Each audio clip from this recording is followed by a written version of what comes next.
大家好，我係華夏 Game Chris， 好開心嚟到志在必得嘅時間。今個星期咧，其實有一樣嘢我哋等咗好耐，終於好似差唔多翻嚟啦，就係北水回歸香港上市嘅科技股啦。因為我哋過去嗰兩期節目，我覺得係有少少悶嘅，因為一直都係講高息嘅概念，因為過去兩個星期，北水一直都係基本上係放棄咗香港上市嘅科技股，而將啲錢流入去高息股，譬如話係建設銀行、石油股、銀行股同埋一啲嘅電信股啦。但係今個星期我覺得個趨勢有啲逆轉嘅，因為如果係睇五大嘅流入依然係美團、建設銀行、石藥、中國海洋石油同埋信達生物。但係如果係睇到排第12嘅一個排名嘅話咧，咁有一個係我哋之前一直見到嘅老朋友，但係今次終於係由流出變流入，就係阿里巴巴啦。咁要睇阿里巴巴嘅話咧，咁其實係星期五嘅一個流入嘅數據，大概6.26億。咁如果係最近5日咧，就9.7億。咁但係如果睇翻過去20日嘅資金嘅淨流出咧，係超過31億嘅。即係意思係話阿里巴巴從過去20日俾人沽咗31億，咁但係去翻最近5日咧，係流入咗超過6億。咁呢個我覺得係一個逆轉嘅趨勢。咁而我哋睇翻相反睇流出嘅話咧，咁流出五大流出都係小米、騰訊、快手、中芯同中國財險啦。咁而流出嘅話咧，咁入邊都有醫藥股嘅，有藥明生物嘅。咁所以我覺得今次如果可以我哋總結翻北水嘅 pattern 嘅話咧，咁其實個 pattern 好簡單，就係DeepSeek 嚟咗之後，首先係入香港科技股，咁科技股咧由大到細去排名，咁先炒阿里巴巴，再炒騰訊，最尾先到小米嘅，咁然之後咧咁就去到一啲醫藥股咁醫藥股嘅話都炒咗起碼大概係2個星期，咁醫藥股我覺得到而家咧其實北水嘅錢咧都差唔多係流入晒㗎啦，咁所以大家揸住醫藥股嘅話咧，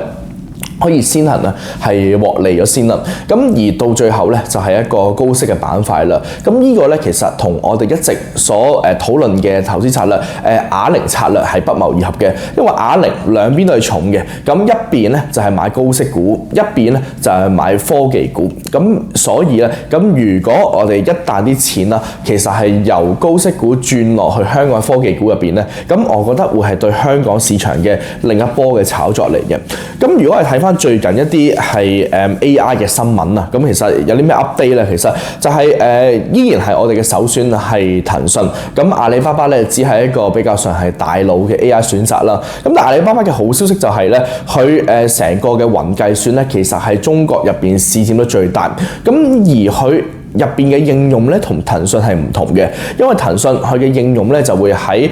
對 C 端為主，對消費者為主，同埋騰訊係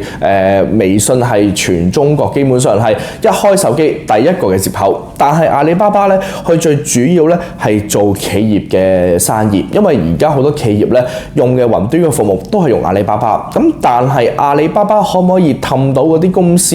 轉用佢嘅 AI 服務咧？咁呢個就係一個相信投資者都係一直博弈嘅事情。咁另外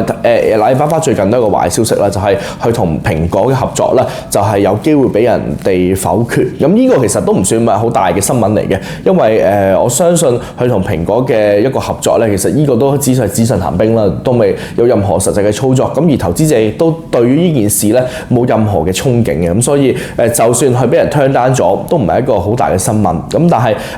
睇阿里巴巴就要睇佢同企業入邊嘅合作會唔會好成功啊？咁而睇成個中國嘅 AI 嘅戰略嘅路徑咧，其實之前我哋都同大家講過，就係中國同美國唔同。美國就係要揾最好嘅模型，俾最好嘅 AI 投資者用。但係中國咧係要係專注喺一個效率嘅驅動。所以你睇DeepSeek 同埋睇ChatGPT 嘅話咧，基本上DeepSeek 嘅模型咧，佢嘅成本即係 ChatGPT 4嘅一個4係4/10，即係意思係一半都唔使。咁所以咧喺中國嘅 AI 發展咧，咁一定係靠平去打成個市場份額。咁佢靠平嘅話咧，咁佢大家都知道啊。咁其實中國人就唔係好中意俾月費嘅，係中意俾廣告費多啲。咁所以咧，我哋就要睇邊一紮公司咧係可以有權收到個廣告費啦。咁而如果係成個 AI 嘅投資嘅機會啊，咁我覺得都係分兩種啦。一個係應用層，一個係投資基建。應用層嘅話咧，咁就要睇一啲APP 有邊一隻咧係可以整合到 AI 功能嘅。咁而家我數得出嘅就幾個啦，騰訊嘅微信啦，咁抖音都好多用戶啦，佢可以整合到 AI 功能啦。咁另外啊，我覺得係快手都可以嘅，但係快手當然嗰個體量咧就冇抖音咁大啦。咁而如果係睇騰訊嘅話咧，咁基本上佢入邊嗰個元寶咧，我覺得佢已經係全中國最勁嘅 app 嚟嘅。基本上大家睇騰訊元寶呢個 ChatGPT 嘅一個下載量咧，佢係超越咗成個嘅好似超咗微信嘅。咁所以咧佢入邊嘅潛力係不容忽視嘅。咁當然而家去到元寶去到呢個階段啦，都依然係一個啱啱開發嘅階段啦。咁但係佢嘅潛力同埋我覺得一直嘅趨勢嚟講咧，佢入邊嘅 pattern 咧，佢可以成為一個超級 AI app 嘅一個可能性咧係十分大嘅。咁而且佢亦都係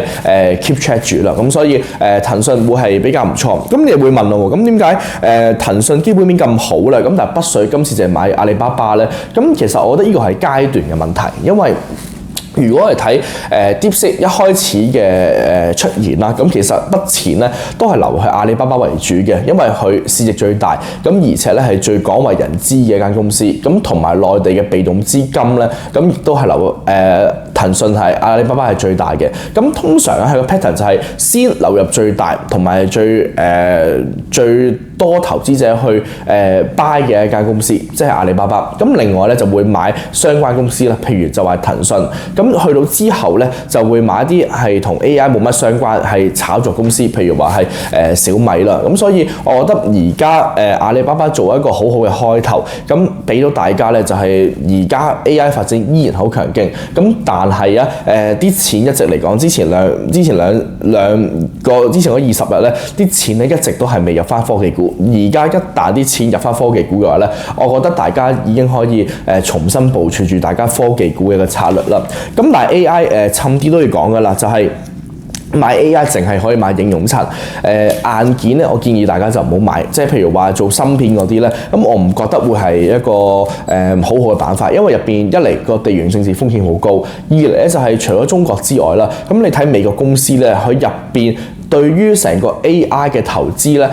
其實係減少緊嘅。咁所以啊，我覺得佢對 AI 投資減少唔代表個產業係減慢，只不過佢 AI 嘅投資減少，意味住佢成個嘅基礎設施咧，其實係唔會再增長。咁所以你話買基礎設施、買芯片嗰啲公司咧，咁未必會係一個好好嘅選擇。咁反而而家要壓住嘅，就壓住喺一啲平台股，壓住喺一啲應用股，即係好似你互聯網年代咁樣咁。發明咗個手機之後，咁大家都去買 Google 啦。咁你唔會話發明咗手機之後，你繼續買，會唔會買一啲整手機嘅液晶體啊、手機嘅硬件公司啊？咁升得最多一定係好似 Google 呢啲咁嘅互聯網公司。AI 都一樣。當而家成個基礎設施建設好啦，大家投資開始減慢嘅時候咧，咁將會成個趨勢咧，從一個硬件轉到去應用嘅層面入邊啦。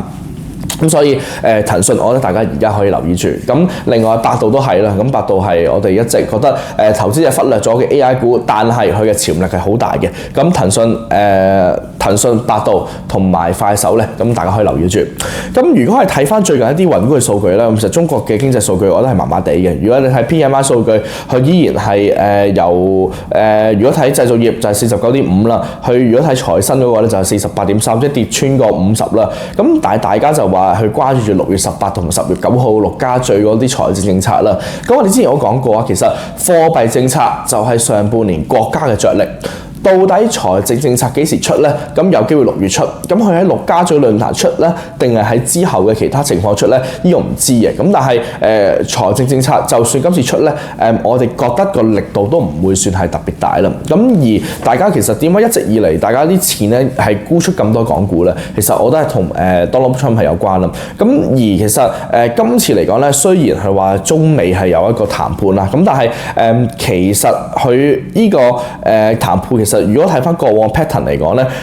當然你極限施壓對北京係冇效嘅。咁另外咧，如果北京真係願意妥協嘅話咧，咁佢亦都係要問美國去拎翻一啲嘅，譬如話係芯片嘅一啲係管制嘅減少啊。咁另外就係、如果係睇咁多政策嚟講咧，咁雖然佢關稅嘅影響好大，咁但係啊國內嘅刺激政策咧，先係應對關稅工具。咁所以我哋應該咧係唔好將個重點咧擺喺 Donald Trump 同中國談判入邊，反而係要擺喺 Donald Trump 同中國談判之後咧，中國會唔會繼續出一啲刺激政策為主咧，先至係我哋要留意嘅事情。但係目前為止，呢個都仲係未見到嘅。咁所以我哋一直都係宏觀嘅情況，我哋一直觀望住。咁所以而家咧，因為宏觀情況唔係咁好，咁所以我哋都未必要買成個嘅指數嘅板塊，咁我哋反而係重點係落翻去個股入邊為主啦。咁希望今日科技股嘅分析可以幫到大家。咁如果大家有冇任何問題，都可以喺下面留言嘅。多謝大家收睇。